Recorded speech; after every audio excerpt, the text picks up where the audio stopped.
Doctor APJ Abdul Kalam biography. लेकिन उससे पहले अगर आप 6 ने हमारे हिस्ट्री नॉलेज चैनल को सब्सक्राइब नहीं किया है तो तुरंत कर लीजिए। आपका एक सब्सक्राइब हमें वीडियो बनाने के लिए प्रोत्साहित करेगा और हम ऐसी ही महत्वपूर्ण जानकारी आप लोगों के लिए लाते रहेंगे। एपीजे अब्दुल कलाम का जन्म तमिलनाडु के रामेश्वरम के धनुषकोडी गांव में 15 अक्टूबर 1931 को हुआ था। उनका बचपन संघर्षों से भरा रहा है। कलाम साहब हमेशा सीखने की कला को महत्व देते थे। वह बचपन में अखबार बेचते थे क्योंकि उनके परिवार के पास ज़्यादा पैसे नहीं थे और न ही उनके पिता जैनुलाब्दीन ज़्यादा पढ़े लिखे थे। एपीजे अब्दुल कलाम का जन्म 15 अक्टूबर 1931 को हुआ था। कलाम साहब को मिसाइल मैन के नाम से जाना गया। एपीजे अब्दुल कलाम 2002 में देश के 11वें राष्ट्रपति बने थे। Doctor APJ Abdul Kalam biography. Doctor Abul पकीर जैनुलाब्दीन अब्दुल कलाम, बच्चों के लिए अंकल कलाम तो बड़ों के लिए कलाम साहब। कलाम साहब को साइंस की दुनिया में मिसाइल मैन का नाम मिला था तो राजनीतिक गलियारों में उनकी पहचान पीपल्स प्रेसिडेंट के तौर पर बनी। कलाम साहब की पूरी जिंदगी किसी ऊर्जा के समान है जिन्होंने अखबार बेचने से लेकर भारत के पहले नागरिक बनने तक का सफर तय किया। कौन थे एपीजे अब्दुल कलाम? एपीजे अब्दुल कलाम का जन्म तमिलनाडु के रामेश्वरम के धनुषकोडी गांव में 15 अक्टूबर 1931 को हुआ था। उनका बचपन संघर्षों से भरा रहा है। कलाम साहब हमेशा सीखने की कला को महत्व देते थे। वह बचपन में अखबार बेचते थे क्योंकि उनके परिवार के पास ज़्यादा पैसे नहीं थे और न ही उनके पिता जैनुलाब्दीन ज़्यादा पढ़े लिखे थे। कलाम साहब 5 भाई बहन थे। एपीजे अब्दुल कलाम की प्रारंभिक जीवन।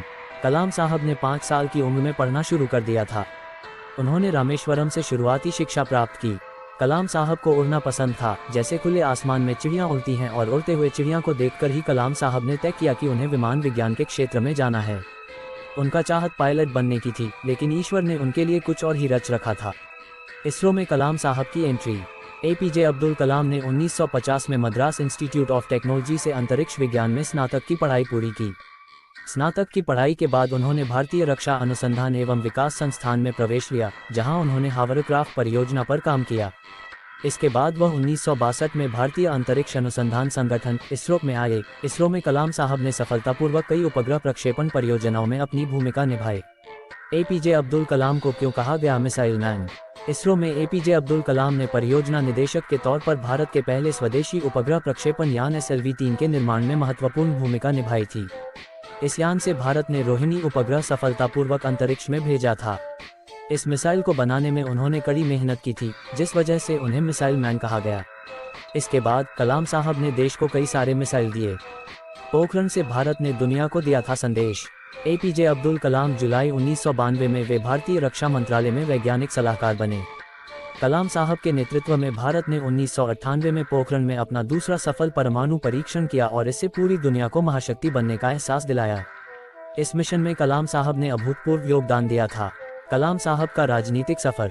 एपीजे अब्दुल कलाम 18 जुलाई 2002 को देश के 11वें राष्ट्रपति बने। राष्ट्रपति बनने के बाद भी कलाम साहब के स्वभाव में कोई बदलाव नहीं आया और इसी के बदौलत उन्हें जनता के राष्ट्रपति की उपाधि मिली। कलाम साहब ने राष्ट्रपति भवन के दरवाजे जनता के लिए खोल दिए। ऐसे कई किस्से हैं, जब राष्ट्रपति भवन में उनके साथ कोई आम इंसान या किसान खाना खा रहे होते तो कभी पुलिस वालों से वे बात कर रहे होते। कलाम साहब 2007 तक राष्ट्रपति रहे। राष्ट्रपति के पद से मुक्त होने के बाद एपीजे अब्दुल कलाम ने देश के विभिन्न कॉलेज संस्थानों में काम किया। उन्होंने लोगों के बीच रहना पसंद किया। वह हमेशा देश के नागरिकों से मिलते थे। कलाम साहब ने कई पुस्तकें लिखी हैं। उनकी पुस्तकें लोगों के बीच काफ़ी लोकप्रिय हुई।